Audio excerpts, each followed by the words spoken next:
માનનીય મોદીજીએ દેશના જનજનને પોતાનો પરિવાર ગણ્યો છે અને સૌની સુખાકારીની ચિંતા કરી છે.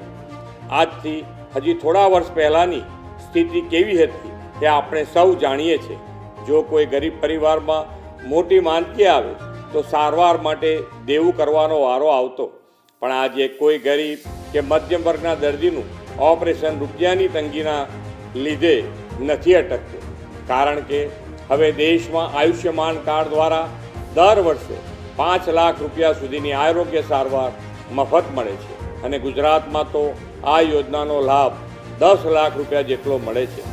તો હવે તો 70થી વધુ વર્ષના દરેક વૃદ્ધ વડીલોને પણ આ કાર્ડનો લાભ આપવાનું ભાજપાએ પોતાના સંકલ્પ પત્રમાં નક્કી કર્યું છે. મોદીજીની આવી કાળજીના લીધે જ તો આજે કરોડો દેશવાસીઓ ગર્વથી કહે છે